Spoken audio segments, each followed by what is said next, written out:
Bueno, yo soy Romal y esto es Detrás del Telón. Y voy a tratar de hacer bien corto esto. Es sencillamente que cada rato se encuentra uno con una sorpresa, ¿no? De estas que uno piensa que no puede escuchar más y escucha una nueva. Y por personas de las que no tengo absolutamente que dudar nada, es decir, los considero realmente verdaderos investigadores y verdaderas personas a las que se le puede dar crédito a lo que digan, porque por su nombre y renombre no pueden embarrarse en decir tonterías que no tengan bien confirmadas. Y este es el caso, en esta situación, con esta declaración que vi de César Vidal acerca de cierta relación de Fidel Castro con Rockefeller. Ya he tratado en más de un capítulo este problema, ¿no? De la extraña situación de Cuba. En Cuba todo es extraño. La historia de la Revolución Cubana, absolutamente todo es extraño. Porque desde que sencillamente se asalta un cuartel Moncada,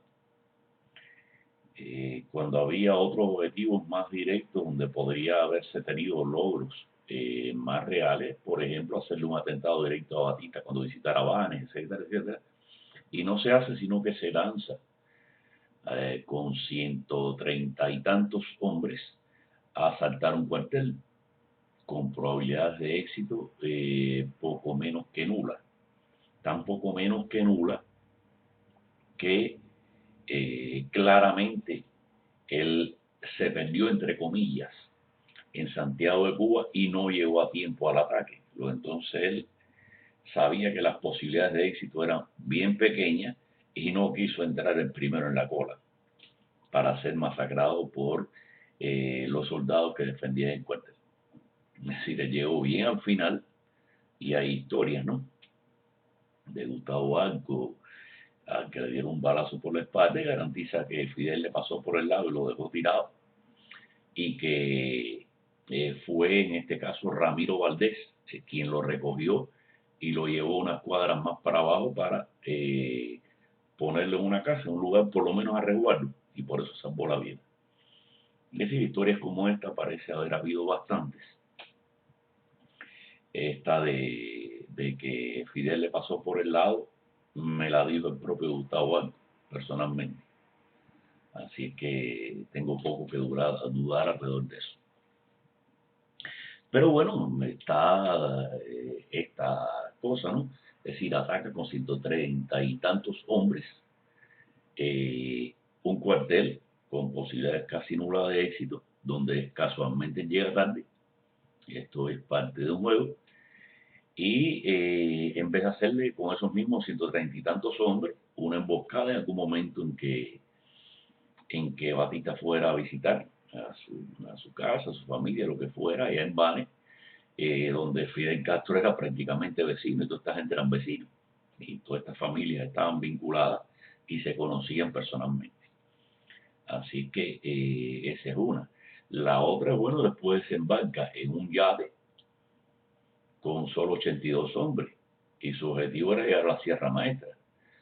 Bueno, con esos mismos 133 hombres, que eran más que los 82, ya podías haberte ido directo a la Sierra Maestra y haberte alzado directamente. Es decir, se ven cosas extrañísimas.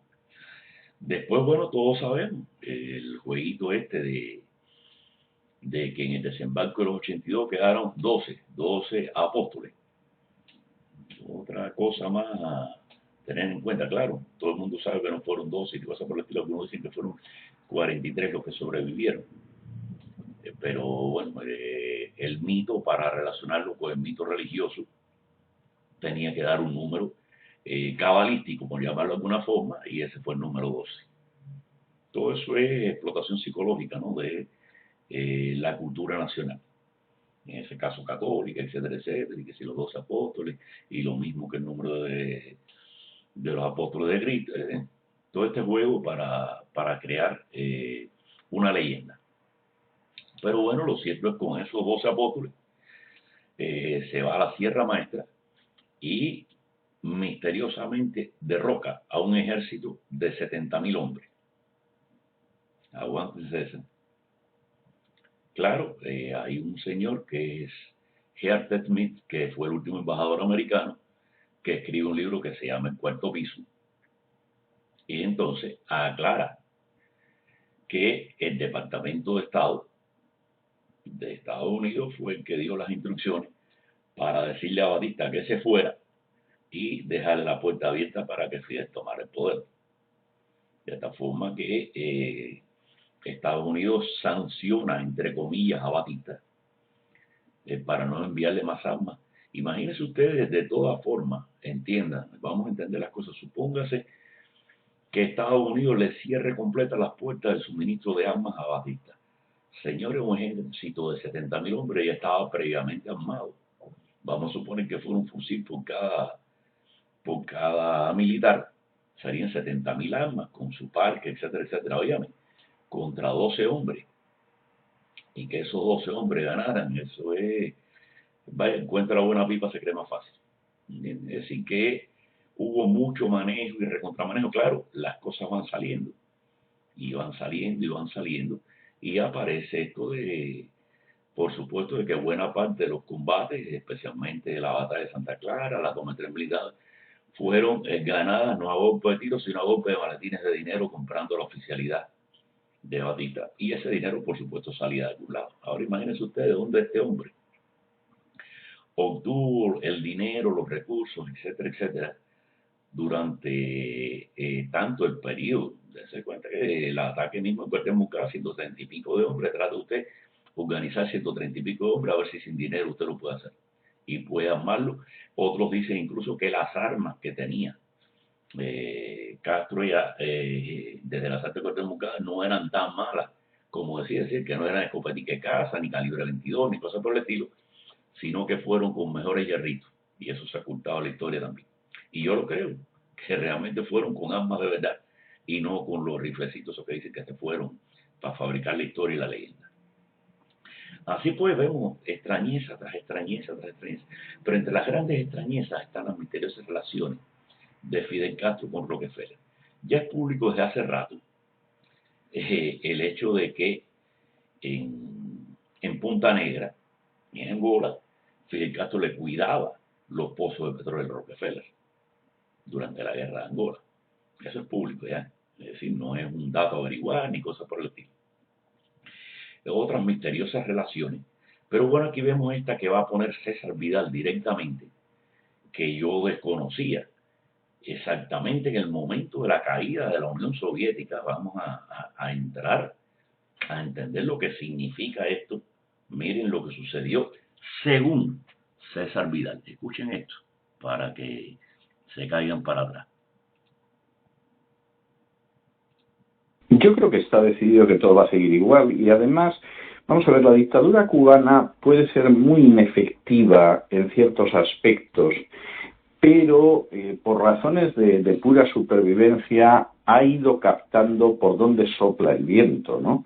Si no fuera por David Rockefeller, no sabríamos que en el momento en el que cae la Unión Soviética, quien se planta inmediatamente en Wall Street para hacerse una foto con David Rockefeller es Fidel Castro.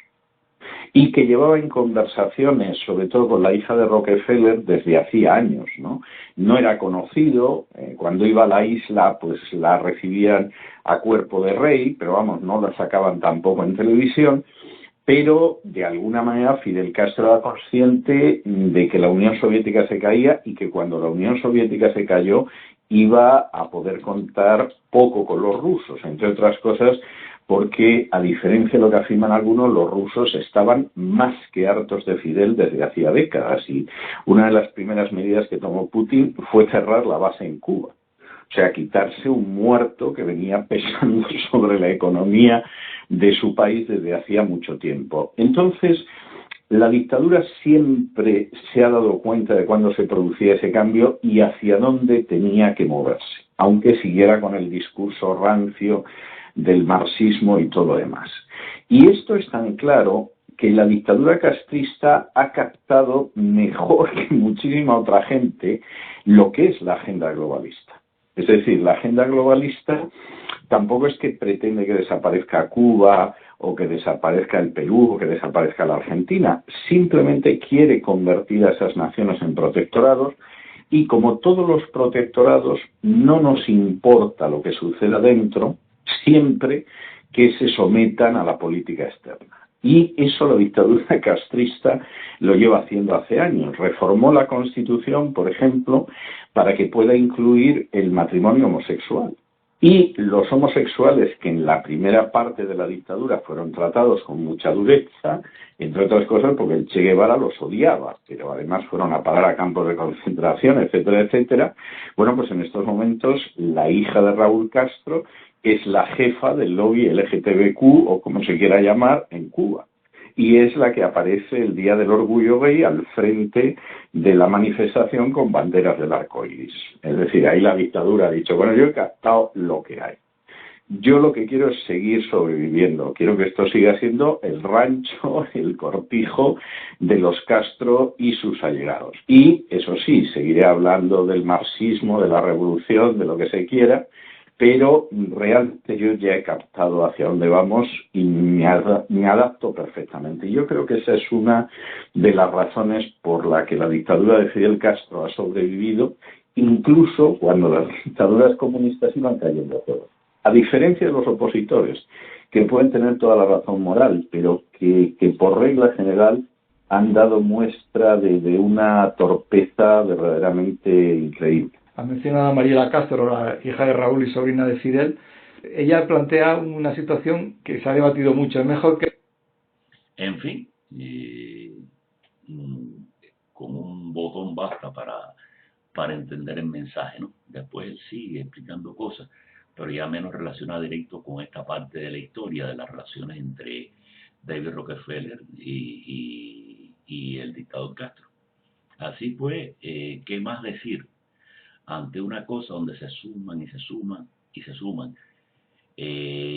tanto evidencias como rarezas? Tanto evidencias como rarezas, y eso es bien importante entenderlo, porque es increíble que incluso a la caída del bloque soviético completo, Cuba siguiera a 90 millas sin problemas más allá de un punto. Y los propios problemas supuestamente económicos que tiene, los tiene el pueblo, pero no la dirigencia castrista, que vive a sus anchas. Así pues, bueno, yo creo que ya es hora de reflexionar un poco acerca de por qué el castrismo no se cae realmente y dejarnos de pensar en las tonterías estas de que si se con tirapiedra se puede tumbar la dictadura, etcétera, etcétera. Porque detrás de esto hay tantos intereses y tantas intrigas que difícilmente ninguno de nosotros podamos desentrañar lo que realmente hay tras bambalinas en esta tenebrosa historia del castrismo y la toma del poder por parte de ese castrismo en forma muy misteriosa y muy poco aclarada. Por mucho que nos parezca que fue evidente alguna cosa, nada está claro detrás de esto. Y con esto los dejo, con esa duda, y pensando y tratando de motivar en que todos investiguemos un poco más acerca de estas misteriosas relaciones entre grandes poderes internacionales y prácticamente uno de los dueños de Estados Unidos, supuestamente el país enemigo del castrismo. Bueno, uno de los dueños parece no ser tan enemigo de los Castro, sino más bien el aliado más sólido que posiblemente ha contado la dictadura castrista hasta la muerte, y cuidado con los herederos de estos poderes. Y aquí los dejo porque se me acabó el tiempo.